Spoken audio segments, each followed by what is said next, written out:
بسم اللہ الرحمن الرحیم۔ آسمانی کتابوں سے کیا مراد ہے؟ اللہ تعالیٰ نے انسانوں کی ہدایت اور رہنمائی کے لیے جو کتابیں نازل کی ہیں ان کو آسمانی کتابیں کہتے ہیں۔ صحیفہ کسے کہتے ہیں؟ اللہ تعالیٰ کی چھوٹی چھوٹی کتابوں یا ان کے اجزاء کو صحیفہ کہتے ہیں۔ قرآن مجید سے کون لوگ نصیحت پکڑتے ہیں؟ قرآن مجید سے اہل علم نصیحت پکڑتے ہیں۔ قرآن مجید کی حفاظت کے بارے میں اللہ تعالیٰ نے کیا ارشاد فرمایا ہے؟ جواب: اللہ تعالیٰ نے فرمایا، ترجمہ: بے شک یہ کتاب نصیحت ہم نے اتاری ہے اور ہم ہی اس کے نگہبان ہیں۔ حضرت ابراہیم کو جو صحیفے دیے گئے ان کا نام کیا ہے؟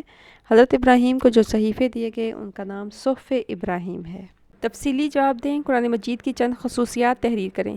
قرآن مجید کی خصوصیات: نمبر 1، قرآن مجید ہدایت کا واحد ذریعہ ہے۔ نمبر 2، قرآن مجید مکمل اور جامع کتاب ہے۔ نمبر 3، قرآن مجید زندگی کے ہر شعبے میں رہنمائی فراہم کرتا ہے۔ نمبر 4، قرآن مجید کا ہر حرف محفوظ ہے۔ نمبر 5، قرآن مجید بے مثال کتاب ہے۔ قرآن مجید کی تعلیمات پر عمل کرنا کیوں ضروری ہے؟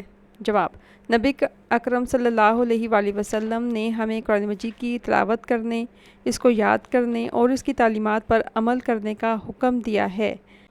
ہمیں چاہیے کہ ہم قرآن مجید کی باقاعدگی سے تلاوت کریں، اس کو پڑھیں، یاد کریں اور اس کی تعلیمات پر عمل کریں۔